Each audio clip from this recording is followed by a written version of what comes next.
gezellig in de studio. Want hier is aangeschoten Lady Blackbird en haar gitarist. Die hier zojuist gespeeld. You just played a show here. Yeah. And you're looking at me. Don't ask any wrong questions. I'm so looking at you like that right now. Do I look like a guy who's trying to trick you? Yes, you do. So, how was the show? It was amazing. Look, we played this show 3 years ago. Yeah. And it was absolutely amazing then. But at North Sea, that was it? 3 years ago. Yeah. And 3 years later, this is what we came to. This was a crowd that was I can't even tell you. They were at the stage. They knew the songs. Everything. I don't know. This is amazing. You're a star here. Well, it's thanks. obvious. I can tell you. I tried to come in because there was another show that I had to watch because it's someone who will drop by later. So I couldn't queue up for your show. So I was just after the start, and no way I could come in. No, it's true. But there was a screen. There was a screen outside. So they did the video and the live recording there. So all I could do is see the screen. I'm not shitting you. You're not a liar. I'm not a liar. They really are truly amazing here, and the crowd and everyone in North Sea Jazz. It was a privilege to really play here again. Yeah, I saw you. You both visited my radio show a couple of months ago, and just after that you played Carré in Amsterdam. How do you remember that night? I can't remember it.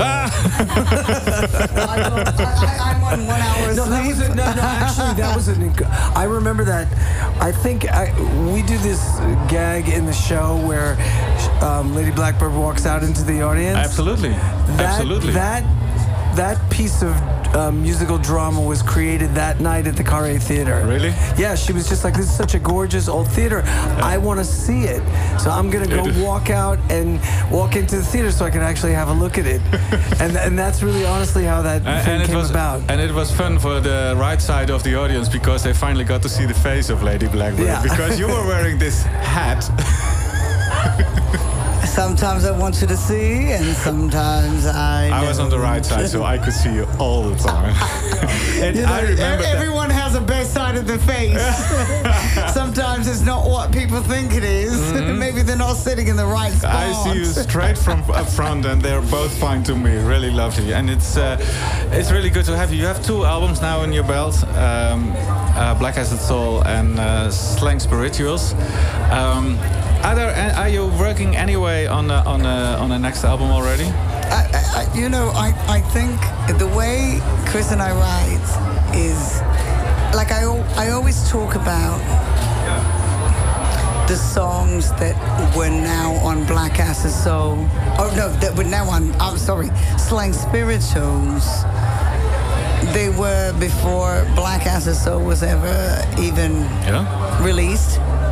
So that's actually the first album. Maybe. In a way. No, Written kind of as in between. I think we kind of write the albums in between. So now we have, lots of songs that are, I think, able to be a possibility for album 3. But who knows? It's just enthusiasm that I can't wait. Chris, is there going to be like a change in style, you think? Because there is a difference between the first and the second. I think there's always going to be a change of style because the change of style is that's what this is. That's just called a career, Yeah. It's people love music and we do music and we do so many genres. Yeah. And we incorporate those many genres into that. Because it's too blunt to say you're a soul artist, right? It's much more than that. Yeah, of course. I'm not. It's kind of like when they said I'm a jazz artist. I'm like, no, I'm fucking not. Yeah. And then they say I'm a jazz artist. I'm like, or a soul artist. No. I'm a jazz. I'm a soul artist. I'm a rock artist. I'm an artist. Do you see your music as a group effort, or is it mainly you? Say again. Do you regard your music as a group effort, or is it you who's setting out what direction it's going to be? No, it's Chris and I going into really define what this is. It's Chris and I going into everything that I say that I want, and him going into like also it's a group effort between him and I.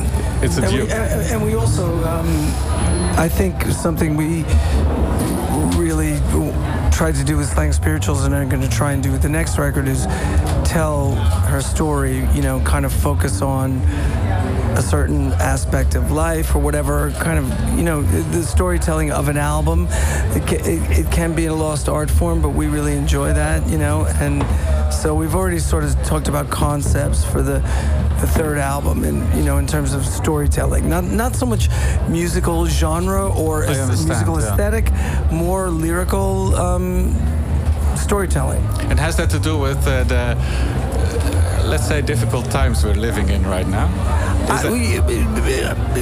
Yeah, of course, you're always a byproduct of what you're living in, but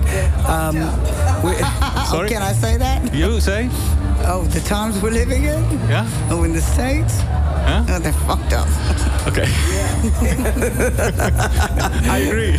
Yeah, no, it's crazy times right now, man. But do either one of you feel the urge to reflect on that or do something with it, or is it just like acceptance? This is what it is now, and. Well, we just cut this hard track. We did a remake of a Nina Simone tune called "Feeling Good," and it's sort of a musical irony of feeling good. So it's this sort of hard-hitting idea on that lyric. So it's sort of like, in fact, we opened the show with a sort of live interpretation of what we'd recorded, so yeah, you're Shit, I missed that lady. Yeah. Well, she sings it, so it's good. Yeah, I know, it must be good. Not all the time, it depends. And Nina is the woman who said it's an artist's duty to reflect on the time we're living, right? Yes, she did. So what I'm going to do now is let's musically show two sides of Lady Blackbird. So I want to start with Let Not. That is, I think, the track that you want to hear. Oh, but it's the recorded track. We played it a lot on this station because it's one of my favorites. But we also had you live like a couple of months ago, and you played Man on a Boat there. So let's do both. Why not? Oh, thank you. Yeah? Thank you so much for being here, and I hope to see you soon again. You as well.